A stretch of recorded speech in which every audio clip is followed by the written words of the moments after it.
नमस्कार, आप देख रहे हैं कृषि जागरण और मैं हूं आपके साथ अश्विनी। इस वक्त हम मौजूद हैं एक ऐसे शख्स के साथ जो आयुर्वेद में अपनी सेवाओं और समर्पण के लिए काफी प्रसिद्ध हैं।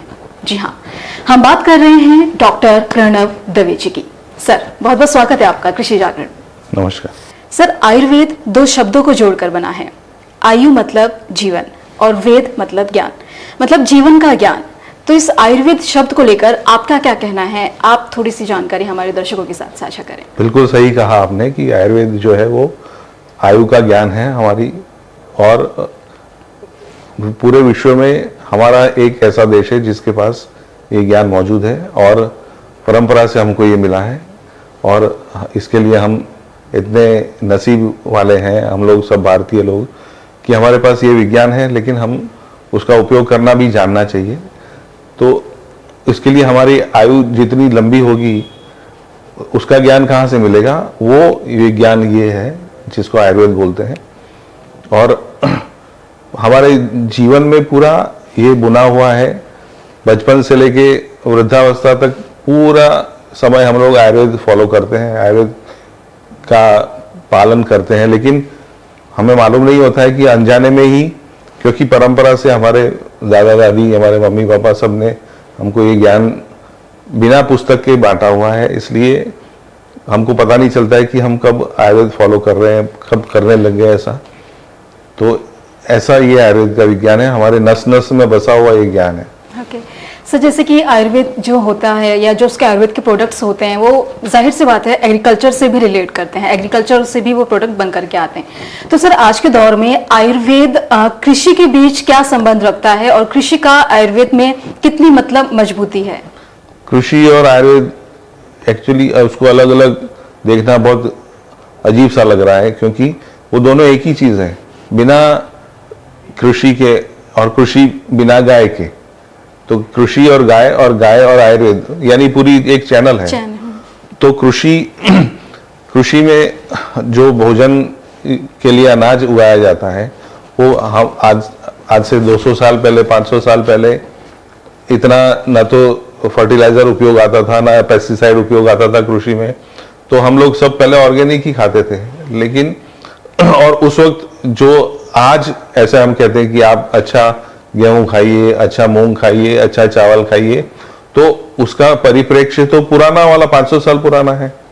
लेकिन इतना सारा पेस्टिसाइड वाला और फर्टिलाइजर वाला खा करके, और फिर हम अगर अच्छे स्वास्थ्य की कल्पना करें आयुर्वेद से, तो वो पॉसिबल नहीं है, शक्य ही नहीं है वो। इसलिए कृषि और आयुर्वेद का सीधा संबंध है कि कृषि ऐसी अपनाई जाए जिसमें कोई केमिकल उपयोग ना हो, हमारी जमीन इतनी संवर्धित हो, इतनी परिपक्व हो, तो वो ऐसा अनाज उगाए जो खुद अनाज ही स्वास्थ्य देने लगे।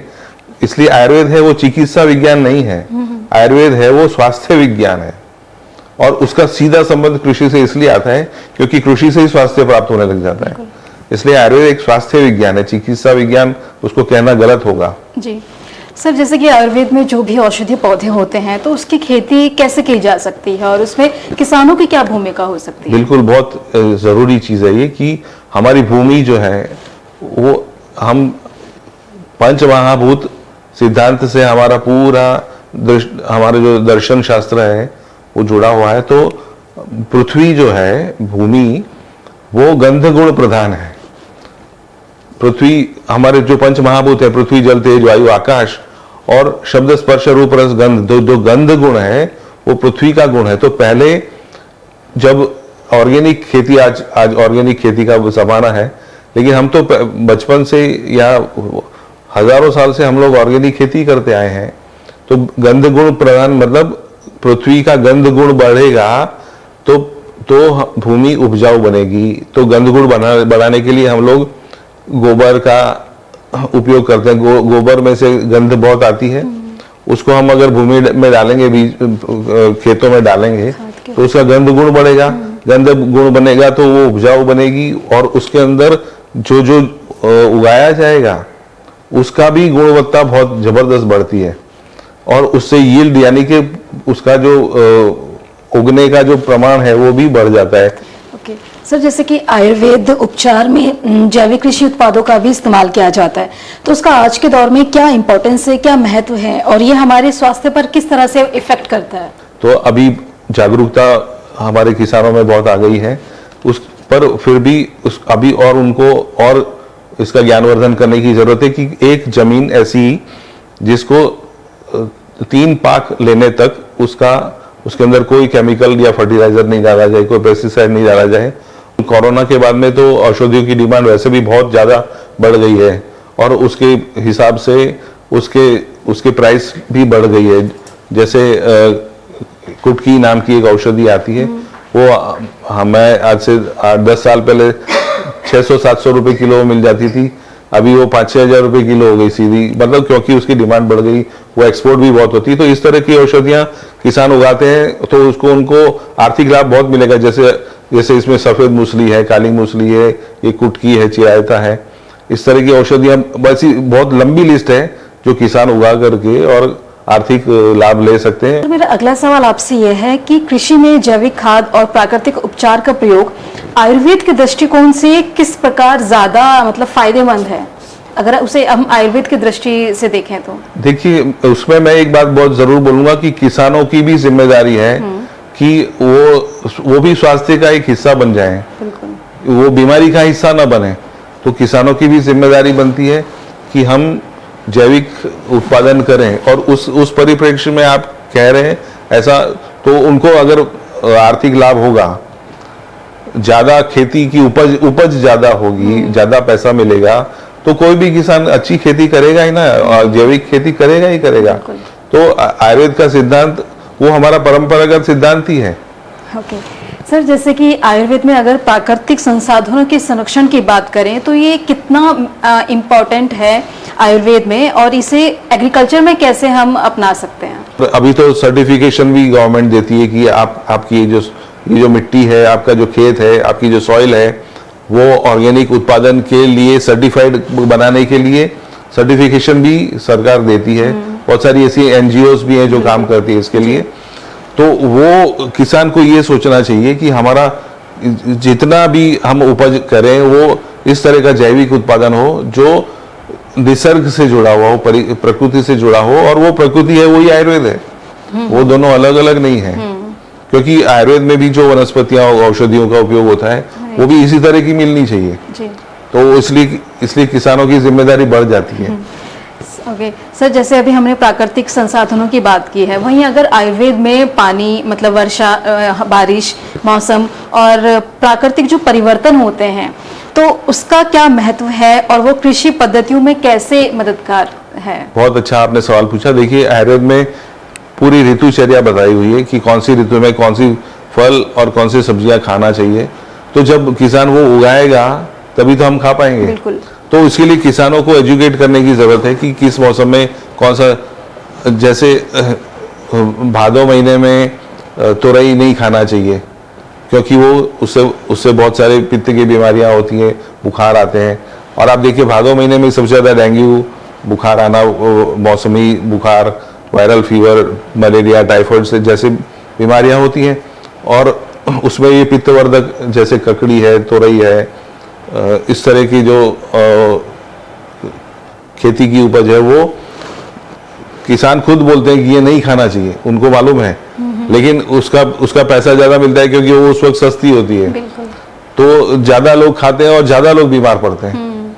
तो इसलिए उस तरह का ऋतुचर्या किसान अगर समझेंगे तो कौन सी ऋतु में कौन सा अनाज उगाना चाहिए, कौन सी ऋतु में, तो उससे खेती की जो जमीन का जो उर्वरकता है, उर्वरक क्षमता जो है उसकी वो बढ़ जाती है उससे। तो जो पहले एक ऐसा सिस्टम था कि गेहूं के बाद में मकई उगाना चाहिए या ज्वार उगाना चाहिए या बाजरा उगाना चाहिए या जौ उगाना चाहिए, तो एक लगातार गेहूं उगाते रहेंगे तो उसकी उर्वरक क्षमता कम हो जाएगी भूमि की। इसलिए एक उपज हमने गेहूं की ली, उसके बाद एक सब्जी की ली, उसके बाद फिर अनाज की ली। तो इस तरह से रोटेशन में अगर खेती का वो समझ अगर किसानों में आएगी तो जमीन की उर्वरकता बनी रहेगी, उनको पैसा ज्यादा मिलेगा और हमको सबको भारतीय लोगों को हमको जैविक उत्पाद हमको मिलते रहेंगे। ओके और स्वास्थ्य संवर्धन होगा, आयुर्वेद का काम बढ़ेगा और हॉस्पिटल कम होंगे। ओके मतलब अगर आपको फायदा लेना है, आर्थिक लाभ लेना है और अपनी मिट्टी को भी खराब नहीं करना है और अच्छा पोषक तत्वों से भरपूर अनाज उगाना है तो आपको रोटेशनल मतलब करना पड़ेगा। सीजन के अकॉर्डिंग आपको खेती करनी पड़ेगी। बिल्कुल।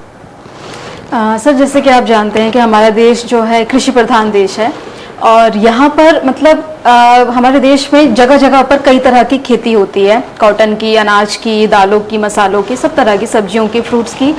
तो सर मतलब आयुर्वेद को लेकर आप जो दूसरे किसान हैं वो औषधीय खेती करते हैं, औषधीय पौधों की खेती करते हैं, तो आयुर्वेदिक को लेकर आप किसानों को जो औषधीय पौधों की खेती कर रहे हैं उन्हें क्या मैसेज देना चाहेंगे? बिल्कुल, अभी औषधि क्षेत्र में बहुत बड़ा एक बाजार कोरोना के बाद में बना है। विदेशों में भी अब हमारी औषधियां जाने लगी हैं, बहुत डिमांड भी है। और इसलिए साथ साथ में जो किसान जैविक उत्पादन कर रहे हैं उनको आयुर्वेद की औषधियां उगाने का भी एक बहुत अच्छा मौका अब है, जिसमें आर्थिक लाभ तो है ही है, उसके साथ में आयुर्वेद का संवर्धन भी हो रहा है। तो अल्टीमेटली बहुत सारे अभी किसान जो नहीं उगा पा रहे हैं औषधियाँ, वो अपना थोड़ा सा खेत का भाग में औषधियाँ उगा करके और वो प्रयोग कर सकते हैं कि इसमें कितना आर्थिक लाभ है। और क्योंकि कुछ औषधीय पौधे तो ऐसे हैं जो 1-2 महीने में उनका उपज मिल जाती है, उसके लिए जैसे गेहूं की जितने इंतजार नहीं करना पड़ता 4 महीना, तो 1-2 महीने में उसका यील्ड मिल जाता है, उसका उपज मिल जाती है। तो ऐसी बहुत सारी वनस्पतियां हैं, उसके लिए उनको जागरूकता लानी पड़ेगी कि अब एक महीने में 2 महीने में ही उसका किसी औषधि के फूल चाहिए होते हैं, तो वो उस मौसम में उगाएंगे, फूल मिलेंगे, तो उसका बहुत फूलों की क्या ही आर्थिक लाभ बहुत है। किसी के पत्ते चाहिए होते हैं, किसी की जड़ चाहिए होती है, तो किसी के फल ही चाहिए होते हैं। तो बहुत कम समय में वनस्पतियां उगा करके, औषधि वनस्पतियां उगा करके इस तरह का लाभ मिल सकता है, जो जैविक भी होगा और वो सभी चिकित्सकों के लिए फायदेमंद भी होगा। सर जैसे कि हम अभी तक हमने बात की है आयुर्वेद की, लेकिन अगर हम बात करें एलोपैथिक की, तो ये एलोपैथिक के अकॉर्डिंग आयुर्वेदिक कैसे ज्यादा इम्पैक्ट करता है आज के दौर में? जैसे मैंने पहले भी कहा कि आयुर्वेद है वो हमारे लिए बना हुआ है, भारतीय लोगों के लिए बनाया हुआ विज्ञान है, हमारे लिए बना है, तो ऐसे भी वो हमारा विज्ञान है, इसलिए हमको अपनाना ही चाहिए, नंबर 1। दूसरा कि एलोपैथी है वो एकदम जैसे जैविक और रासायनिक, बिल्कुल ऐसा ही पद्धति आप एलोपैथी और आयुर्वेद को देख सकते हैं कि जैविक मतलब आयुर्वेद और रासायनिक मतलब एलोपैथी। तो एलोपैथी की जितनी भी दवाइयां वो सब रासायनिक दवाइयां, उसको ड्रग्स बोला जाता है। अच्छा। और आयुर्वेद की जो वनस्पतियां हैं उसको औषधि बोला जाता है, दोनों में फर्क है। तो ड्रग्स जिनको दी जाते हैं वो सब ड्रग एडिक्ट बन जाते हैं, और औषधियां जिनको दी जाती है वो सब स्वास्थ्य प्राप्त करते हैं। इतना फर्क एलोपैथी और आयुर्वेद में। दूसरा कि एलोपैथी सिर्फ और सिर्फ राहत देती है और आजीवन उनको खाना पड़ता है राहत के लिए, और आयुर्वेद की जितनी भी दवाइयां हैं, जैसे जैविक उत्पाद हमको जितना संतोष देते खाने में, उसका स्वाद इतना अच्छा होता है, उसकी खुशबू सुगंध उतनी अच्छी होती है, उससे तृप्ति मिलती है, उस जैविक अनाज से हमको तृप्ति मिलती है। बस वही पद्धति आयुर्वेद की औषधियों से भी मिलती है, इसलिए वो रिपेयर नहीं, वो हमारा स्वास्थ्य संवर्धन करती है, हमारी बीमारियों को मिटा देती है, वो उसको आजीवन नहीं खाना पड़ता है। इतना फर्क आयुर्वेद और एलोपैथी में, और उसी तरह से जैविक उत्पाद और रासायनिक उत्पाद में भी यही फर्क है। इसलिए ये महत्व किसानों को समझना चाहिए कि आयुर्वेद और एलोपैथी जैसा ही ये भी आयुर्वेद एलोपैथी है, रासायनिक और जैविक, ये भी आयुर्वेद और एलोपैथी है। ओके सर, ये तो हो गई बात, लेकिन अगर जैसे कि लोग हैं तो वो ज्यादा प्रेफर करते हैं कि आयुर्वेदिक ना इस्तेमाल करके एलोपैथिक का ही इस्तेमाल हम लोग करते हैं, और आपने कहा कि ड्रग्स के रूप में भी वो काम करता है, तो उन लोगों को लत भी लग जाती है। तो लोगों को कैसे मतलब अपना आयुर्वेदिक की तरफ रुझान ज्यादा करना चाहिए? बिल्कुल, रुझान बढ़ा ही है पहले से, क्योंकि लोगों को ये समझ आने लगी है कि ये कितना नुकसानकारक है एलोपैथी, और उसकी जो रसायन है वो हमारे शरीर को कुतर के हमारा आयुष्य कम करते हैं, हमारा स्वास्थ्य कम करता है वो, और उसको आजीवन भी लेना पड़ता है, उसका कोई अंत ही नहीं आता है, और फिर एक बीमारी में से दूसरी में से तीसरी निकलती है। तो इसलिए भी हमको खुद को ये जागरूकता लानी पड़ेगी कि ये विज्ञान हमारा विज्ञान है, आयुर्वेद का विज्ञान, और उसको हमको अपनाना चाहिए। Thank you so much sir, आपने आयुर्वेदिक को लेकर बहुमूल्य जानकारियां हमारे साथ साझा की हैं, अहम विचार आपने हमारे साथ, हमारे दर्शकों के साथ साझा किए हैं, और हम आशा करते हैं कि आपने जो भी आयुर्वेदिक को लेकर या एलोपैथिक को लेकर जानकारियां साझा की हैं वो हमारे किसानों के लिए, दर्शकों के लिए बहुत ज्यादा मददगार साबित होगी। Once again thank you so much sir. नमस्ते।